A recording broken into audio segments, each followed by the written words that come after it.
पिता की जिद ने बचाई बेटे की जिंदगी। मुर्दा घर में शवों के बीच से ऐसे ढूंढ निकाला। कैसे देवदूत बनकर बालासोर पहुंचा एक पिता। जाको राखे साइया मार सके ना कोई। मतलब जिसके ऊपर भगवान का हाथ हो उसका कोई बाल भी बांका नहीं कर सकता। आपने इस कहावत से जुड़े कई किस्से कहानियां सुनी, पढ़ी और देखी होगी। उड़ीसा के बालासोर में हुए ट्रेन हादसे से भी एक ऐसी ही कहानी सामने आई है, जहां एक पिता की जिद के आगे मौत को भी हार माननी पड़ी और पिता ने अपने बेटे को नई जिंदगी दे दी। उड़ीसा ट्रेन हादसे की कई दर्दनाक और भयावह कहानियां सामने आ रही है।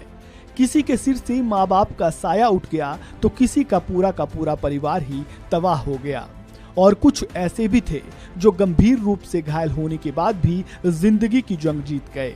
इनमें से एक था 24 साल का विश्वजीत मलिक, जो मुर्दाघर तक पहुंचने के बाद भी जिंदा बच गया।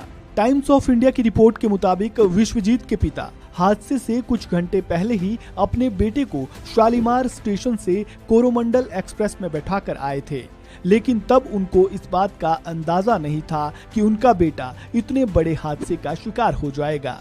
लेकिन कुछ ही घंटे बाद जब हादसे की खबर पिता तक पहुंची तो उनके पैरों तले जमीन खिसक गई।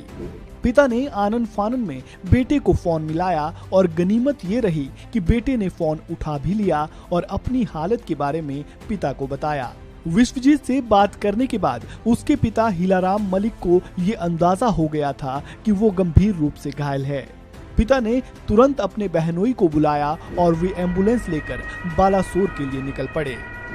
230 किलोमीटर का सफर तय करने के बाद जब वे बालासोर पहुंचे तो वहां का मंजर देखकर वे स्तब्ध रह गए।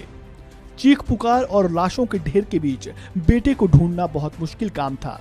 एक ओर जहां सब लोग अपनों के जिंदा रहने की उम्मीद खोते जा रहे थे, वहीं दूसरी ओर हिलाराम बार बार ये कह रहे थे कि उनका बेटा जिंदा है। बेटे को ढूंढते ढूंढते हिलाराम अस्थाई मुर्दाघर के पास पहुंचे, जहां हादसे में मरने वालों के शवों को रखा गया था।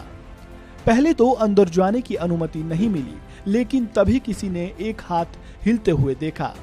जब हिलाराम की नजर पड़ी तो उनको वो हाथ विश्वजीत के हाथ जैसा दिखाई दिया। वे फौरन अंदर गए और उसे वहां से निकालकर बालासोर के सरकारी अस्पताल ले गए। हालत गंभीर थी तो वहां से उसे कटक मेडिकल कॉलेज रेफर किया गया। इसके बाद पिता और फूफा उसे अपने साथ कोलकाता ले गए। अभी विश्वजीत का कोलकाता के SSKM अस्पताल में इलाज चल रहा है और वो खतरे से बाहर है। विश्वजीत के हाथ और पैर में फ्रैक्चर है और शरीर पर कई जगह गंभीर चोटें आई है। तो ये थी कहानी उस पिता की जिसने अपने बेटे को मौत के मुंह से जिंदा बचा लिया। इस वीडियो में फिलहाल इतना ही। आपको जानकारी कैसी लगी कमेंट बॉक्स में राय जरूर दें और खबरों से जुड़ी ताजा अपडेट के लिए वन इंडिया हिंदी को सब्सक्राइब करना बिल्कुल ना भूलें।